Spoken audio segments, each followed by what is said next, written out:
This video for how to set up a sound system for a live band / event is brought to you by... Wait for it. Crafty Music Tip.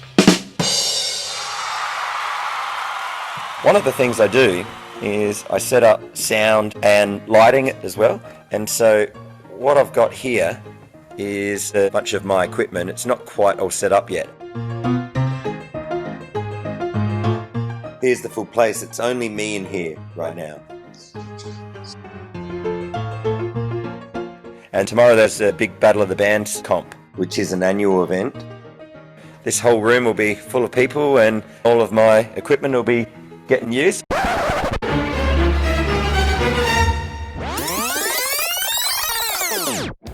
All right. Let's go back to the very beginning. We got to make sure we know what the event details are.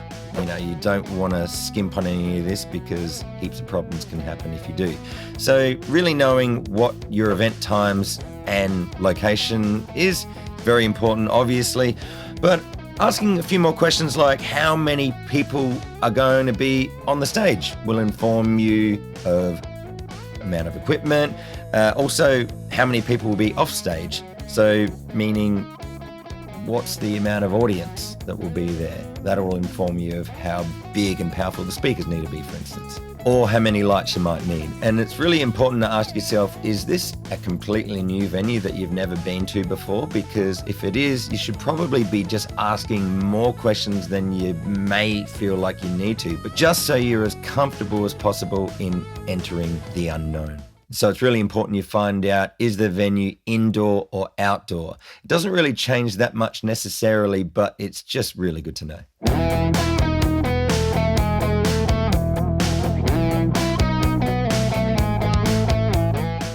All right, so once you've got a bunch of that information, it's really important that you have a list of the equipment that you're going to be needing. You notice this list, huh? I'm always making lists. The obvious reason for having a list will be that it's helpful for you, so that when you're packing your van, that you won't get halfway to the event and then think, oh no, I forgot the cables. How could we do this? We forgot him. But also, once in a blue moon, someone from the event will want to know what is the equipment, or maybe one of the acts will want to know what equipment will be there. So if you have the list ready to go, so much easier. Now, a couple of extra things when you're jotting out this equipment list, it's really important to know, is there a stage? If there's not, could you potentially provide one? But either way, it's really important to make sure that you know how much performance space you actually have. Is it 10 by 8 or 2 by 3? Because then you'll know going in, will the performance be very squashed in or very roomy? And it'll also inform you of how many rugs would you need, depending of course on what floor type that there will be at the venue. You've got to find out if it's carpeted. For me, I always bring rugs. If it's a wooden floor, it just makes the experience a lot better having rugs. Okay, so your equipment list should be set, but I always just try and make sure, what are some possible extras that I probably won't need, but if I can fit it in, I may as well take them there, because my dad always tells me, if you don't have it, you can't use it. And thanks, Dad, I've taken that on board. I would rather have it.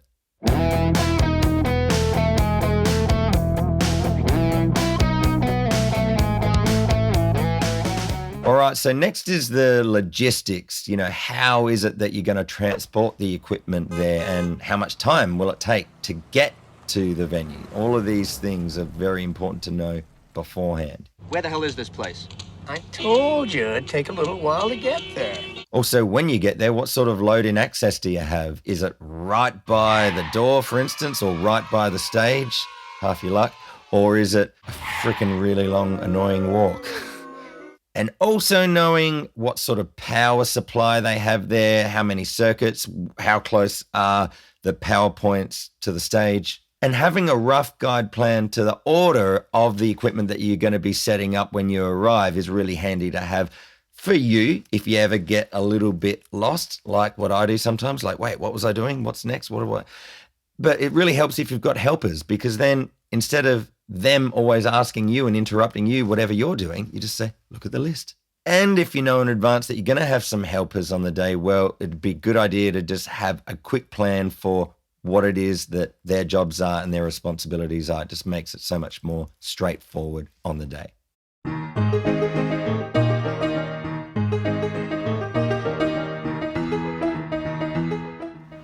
This is the back entrance to the Balaklava Town Hall, and this is my van, and this is how much gear has been squashed in. Let's look at the back. Whoa, so much gear. All right, it's time to take it out, get it set up on the stage. All right, as you can see there, I've got myself a trolley, and I'm not using it right now because there's stairs, but I do use it in a minute when I'm inside the venue. And something else that I've got inside the van there that you can't see because I didn't capture it on film is a ramp to be able to wheel up and down really heavy weighted equipment. Whoa, this is heavy. All right, the second part of the load-in is into the venue.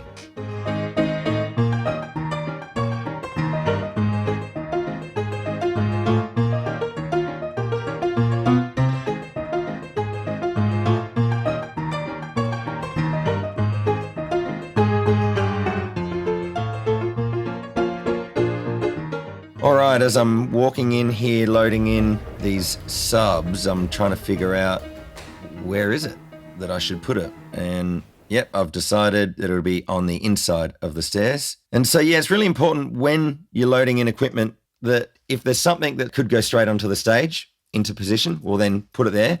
Or just put them into categories. You don't want to have a bunch of clutter that's disorganized.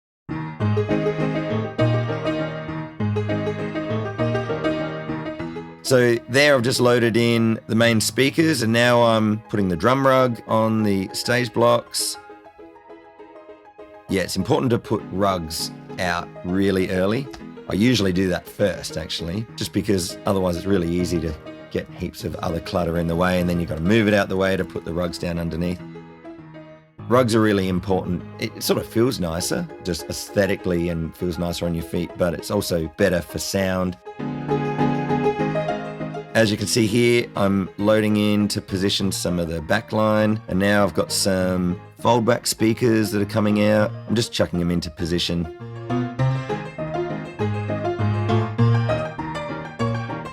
There's more fold-back speakers.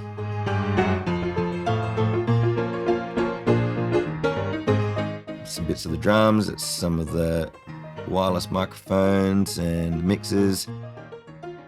All right, so the speakers are going on the stands.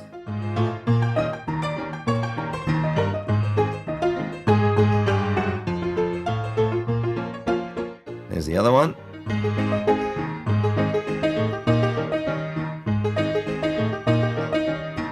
And just having a look. What does it look like? It's important to do that every so often. Yes, and you're going to have empty cases. One of the best things about these old town halls is that there's plenty of room, if you know where to find it, where you can store all of your empty cases. Yeah.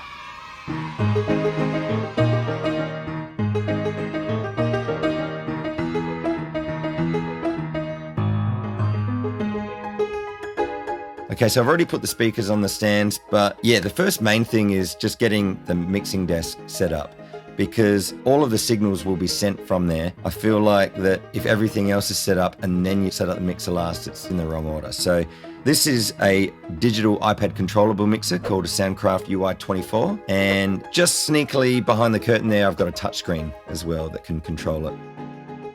Okay, and next up is power. Powering all of these powered speakers, sending power cables like what I'm doing here. This is a special extension cable I got from Bunnings. It's an extension cable with individual plugs to save on extra extension cables.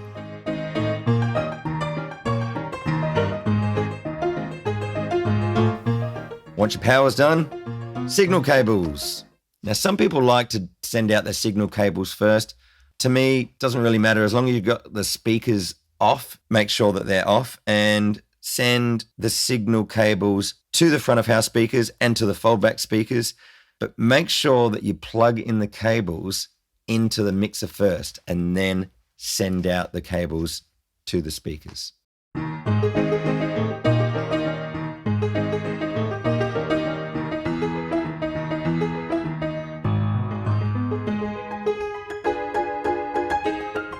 And next up is the backline, which is setting up the drums and the amps. And I guess backline is just really any type of instruments, really. So there'll be a keyboard as well that needs to be set up.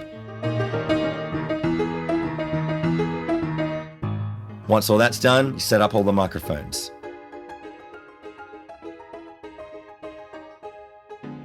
So as you can see here, I'm setting up the vocal mics. Those particular ones are wireless microphones. And as you can see here, once it's all done, there's drum and amp microphones all around the stage.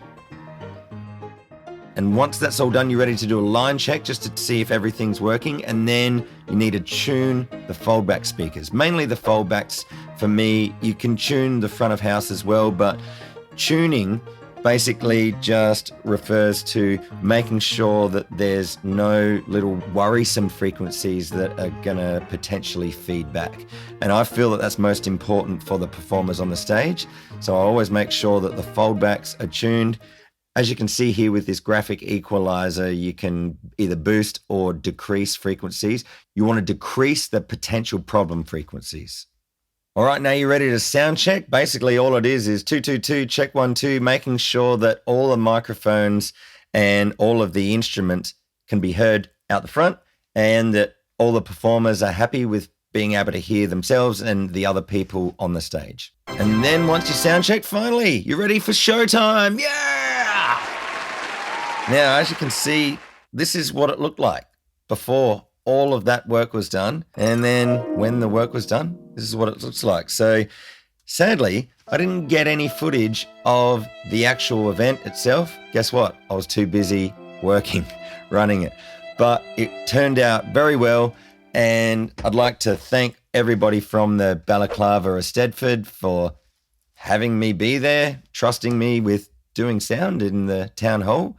And a big shout out to Kate and Ella. Thanks so much, guys. It was great hanging out with you. And also, well done to all the participants. You know, all of the acts played were really enjoyable. And I got to say, that doesn't always happen. Usually you have your really good ones and then your ones that are not so good. But I genuinely enjoyed every performance. It made me think, all right, I'm feeling good about the young blood up and coming.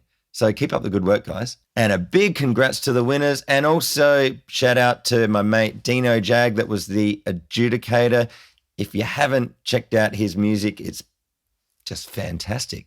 Check out Dino Jag.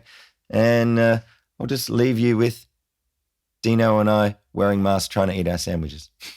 So assuming that you're still watching this video now, you found this video helpful, which is great. And so might I suggest that you check out some of the other videos on the Crafty Music Tips channel. There's a bunch of other helpful different videos there for you to go check out on many a different subject. So that's it for me. My name's Crafty. I'll see you in another Crafty Music Tips video really soon. Whatever you're doing, wherever you are, I hope it's rocking, and I'll see you soon.